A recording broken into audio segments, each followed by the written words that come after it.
Denise Butchko here at the Cabinet and Closet Expo with Debbie Cantrell from Closets by Design in the Washington, D.C. area, who is a top shelf design award winner for a two-story closet. Yeah, you heard that right. Not one story, but two. Actually, go up the stairs. Well, when I first got there were no stairs. So, when you went on this appointment, did you know that it was going to be this kind of space? Not at all. Not at all. It was a referral.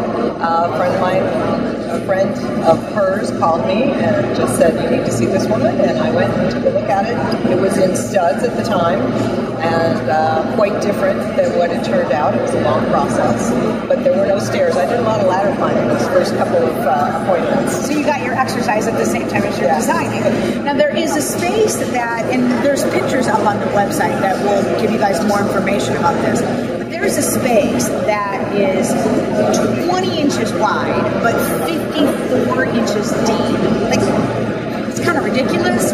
How did you come up with an idea to store luggage in that space? Well, one of the requests of his, for his part of the closet, was that he travels regularly and he wanted space for his hanging luggage.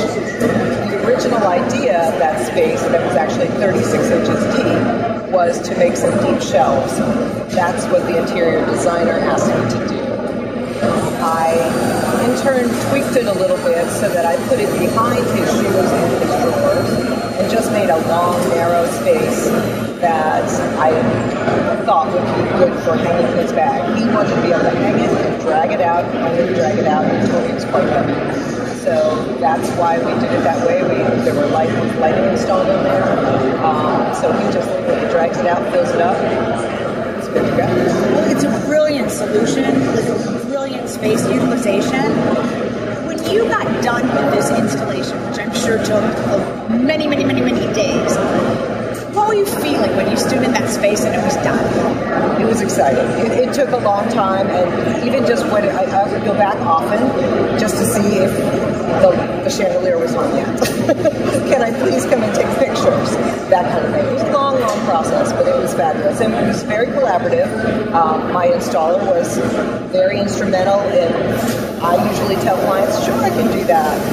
And then it's up to the installer to actually do that. So we put our heads together often and figure out the best way to accomplish it. All of the fascia is also clad in the melamine, along with the covered up the brackets that hold up the glass railing on the second floor.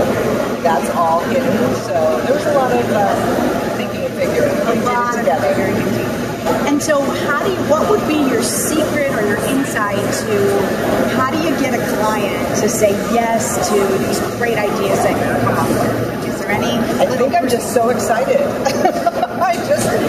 I go in and I'm always about doing the best that I can for them. I ask them what they want. I do a lot of client interaction so that I can get a feel for them, looking around their house, get a feel for the style, really work with them at that level so that I feel like I'm close enough to them that I can understand what they want. And then when I show them the designs, I explain to them in detail what it is that I'm doing and get their feedback. Sometimes it's a little tweaking that we do.